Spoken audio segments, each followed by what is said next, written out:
నువ్వు ఏం చదువుతున్నావు? నేను నా పేరు లక్ష్మి. నేను ఇంటర్ చదువుతున్నాను. నేను ఇంతకుముందు సిక్స్త్ నుండి కేసీబీవీ కాలేజీలో చదువుకున్నాను. జగనన్న విద్యా కార్యక్రమంలో నేను చాలా చదువుకున్నాను. మా నాన్న నా పక్కన విద్యా కార్యక్రమం లేకపోయింది. ఈరోజు నేను చదువుకొని అసలు గ్రూప్ చేసేదానికి కాను ఏదో వేరే చోట ఉండి చాలా బాధతో ఉండేదాన్ని. జగనన్న విద్యా కార్యక్రమంలో నేను చాలా మేలు జరిగిందని నాకు ఇంటి కార్యక్రమం ద్వారా మా ఇంటికి మాకు ఇంటి ఇచ్చినాడన్న జగను. టీడీపీ దాంట్లో వచ్చిన ఇండ్లు వెనక్కి తీసుకెళ్ళిపోయినారు. మాకు 2 సార్లు వచ్చిన ఇండ్లు టీడీపీ దాంట్లో ఇంటికి వెళ్ళిపోయింది. కానీ జగన్ రావడంతో మా నాన్నకి ఇంట్లో వచ్చింది. జగనన్న విద్యా కార్యక్రమం వల్ల నేను నా తమ్ముడు ఇద్దరు హాస్టల్లో చదువుకుంటున్నామన్నా. జగన్ లేకపోయింది ఈ రోజు మేము మా కుటుంబంలో ఎవరు లేదన్నా. జగన్ మళ్ళీ మళ్ళీ తన తరాలకి రావాలని కోరుకుంటున్నాను. జగన్ లేకపోయిందంటే జగన్ పెట్టిన ప్రతి పథకం ప్రతి పాపకి ప్రతి బాబుకి అందరికీ మంచి జరిగిందన్నా. జగన్ చేసిన ప్రతి పథకం నుండి అందరికీ మంచి జరిగింది. ఎవరికి జరగలేదు. మీకు పథకాలు అన్నీ వచ్చినాయా? నాకు ప్రతి పథకం వచ్చిందన్నా. ఈ పథకం లేదు అన్నట్లు నాకు అన్ని పథకాలు వచ్చాయన్నా. ఏ కాలేజ్ చదువుతున్నారు మీరు? నేను ఇదే పామిడి మోడల్ కాలేజ్ చదువుతున్నానన్నా. మోడల్ కాలేజ్ మొత్తం అంటే అన్ని పథకాలు బుక్కులు అన్నీ వచ్చినాయా? బుక్కులు మొత్తం ఉన్నా. నేను కేజీబీలో చదివినప్పుడు ప్రతి ఒక్కటి వచ్చినాయన్న. ఇది లేదు అన్నట్టు ఇస్తాడన్న జగన్. తరతరానికి మా మామ జగన్ మామ తిరిగి తిరిగి మళ్ళీ మళ్ళీ రావాలని కోరుకుంటున్నా. పేదలకు పెత్తందారులకు జరుగుతున్న ఈ పోరాటాన్ని మీరు ఏ విధంగా ముందుకు తీసుకెళ్తున్నారు? ఈరోజు రాష్ట్రంలో మా ముఖ్యమంత్రి శ్రీ వైఎస్ జగన్మోహన్ రెడ్డి గారు ఈరోజు పేదలకు పెత్తందారులకు మధ్య యుద్ధం జరగబోతాం. 2024 ఎన్నికలు ప్రత్యేక ఎన్నికలుగా గుర్తించి ఈ ఎన్నికలు ఎంతో కీలకమైనవని చెప్పేసి సందర్భంగా కూడా తెలియజేస్తా ఉన్నారు.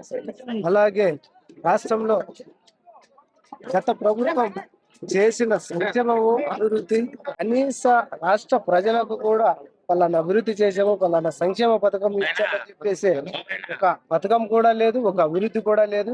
ఈ రోజు మా జగనన్న వచ్చిన తర్వాత రాష్ట్రంలో ప్రతి ఒక్క పేద కుటుంబము ఈ రోజు ఆర్థికంగా బలంగా నిలబడిందంటే దానికి కారణం మా ముఖ్యమంత్రి శ్రీ జగన్మోహన్ రెడ్డి అని చెప్పేసి సందర్భంగా తెలియజేస్తా ఉన్నాను.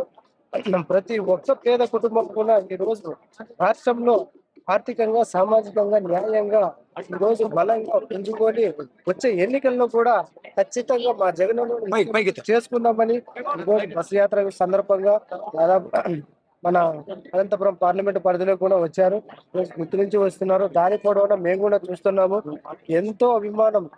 ఆయనను చూస్తే చాలు, ఆయనను చూసి ఒక చిరునవ్వు ఇస్తే మా జన్మ ధన్యమైనట్లే అనే విధంగా ప్రజలు కూడా ఎంతో సంతోషిస్తున్నారు. ఆయన చిరునవ్వు ఒకటే కాదు, ఒక టిప్పర్ డ్రైవర్ కి కూడా పదవి ఇచ్చిన అంటున్నాడు.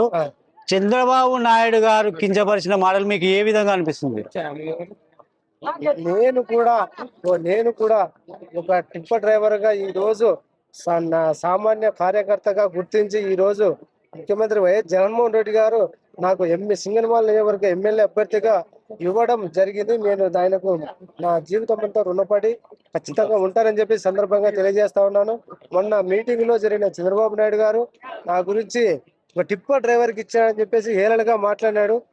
ఒక టిప్పర్ డ్రైవర్ అంటే ఏమి, ఒక కుటుంబాన్ని పోషించుకునే అవసరం ఉండదా? కుటుంబాన్ని పోషించుకొని భార్య పిల్లలతో గడపడం అనేది ఆయనకు తెలియదా? నిన్న కూడా చెప్పారు, నిన్న కూడా డిబేట్ లో కూడా మాట్లాడాం. ఎక్కడ ఏ ప్రపంచంలో ఏ వ్యక్తి అయినా కూడా పని చేసుకునే హక్కు ఉంది. నిన్న చెప్పాము, ఐక్యరాజ్య సమితి కూడా ఈ రోజు 1948 నుంచి పని చేసే హక్కు కూడా గుర్తించింది.